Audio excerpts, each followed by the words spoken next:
So students, now we will discuss about how are the composition, what are the constituents of soil. Okay, as you know that soil is made up of gravel, sand, clay, moisture and humus. Okay, what does it mean? Humus, actually humus makes the soil fertile.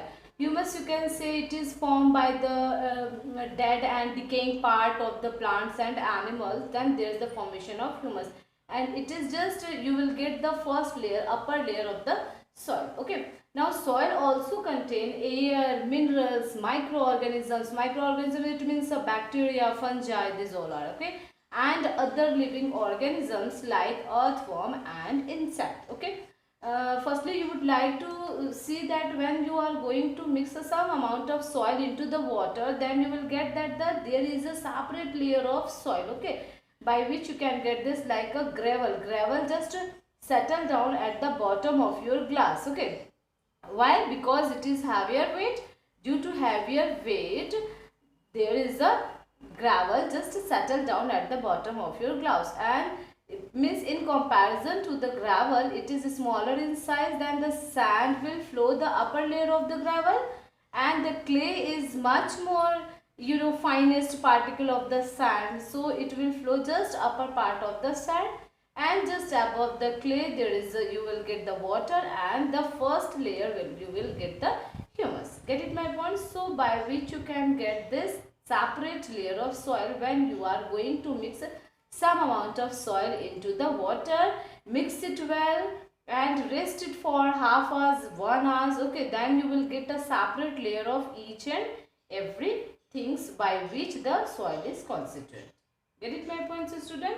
And you know that there is a many uses of soil also. Soil is very useful in natural resources.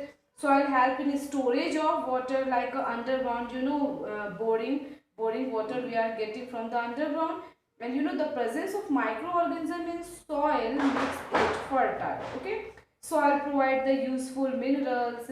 Soil means the forest, the trees where the trees are grown on the soil and are essential for the wildlife and bringing rain also. Okay, so combine these by which we can having a more use of soil in our life. Okay, so students, later we will discuss about the soil profile. Okay,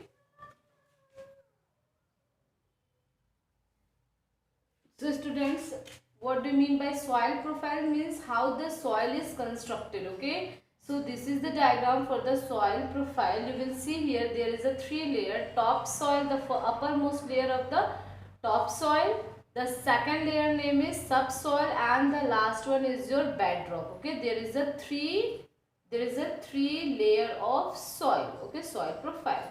Soil is made up of different layers. Soil is made up of different layer. As you can see in the diagram, it has a 3 layer. The first one I would like to tell you about the top soil. Dear student, the uppermost layer, the first layer of soil is known as topsoil. Okay, and all the agriculture activity is done in this layer only. Okay, all the agriculture activity is done in the topsoil. Getting my point? And the uppermost layer having the sand, clay and the highly amount of humus. Okay, earlier we had already cleared that the humus is formed by the dead and decaying parts, remaining parts of the plants and the animal. Then there is the formation of humus, and you can see that the humus is a shelter of insects, small insects also. Okay, so in this reason you will get the highly amount of humus. Okay, and the main function of humus to make the soil much more fertile. Okay, soil can be fertile by the humus. Okay, because in the uppermost layer the humus we are getting in high number. Okay, highly amount you can say. Okay, student, it contains sand, clay and highly humus which make the soil fertile. And earlier we had already how the humus form. What is the main function? Humus provide the shelter of small insects also.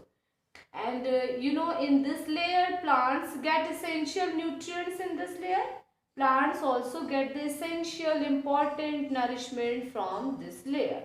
And sometime you will see that most of the plants root reach till subsoil. Okay, most of the plants root reach till the subsoil. Generally we will get in topsoil, but most of the means some of the plants having a long root na, then their root will reach till the subsoil. You will get and keep it in your mind. Okay students. So dear students, what you get in the subsoil? Subsoil, obviously it is a second layer of the soil, okay, and it has a very little humus in compared to the topsoil, okay. It has a very little humus but contain water in this zone you will get, okay, because when you are pour the water to the root for the plant, then all the water will just move towards down, okay. So it has a very little humus but having water you will get, okay. And root of trees generally reach till this layer. Earlier we had already cleared that root of the most of the trees having the root, having the long root, having the tap root, generally reach till this subsoil, second layer, okay. Okay students. And the last one I would like to tell you about the bedrock student. It is a third layer of soil profile. It is a third layer of soil profile, and as you see in the picture, it has a large pieces of rocks. It has a large pieces of pebbles, okay, and you know it is a quite deep inside the earth. You will get this layer just quite deep inside the earth. So in this chapter we will discuss much more about the soil, how is the formation of soil and what are the constituents of soil, and how what about the soil profile. There is a three layer. Earlier we had already cleared that the topsoil, subsoil and bedrock, okay students. So later we will discuss about the something more in this chapter. Thank you.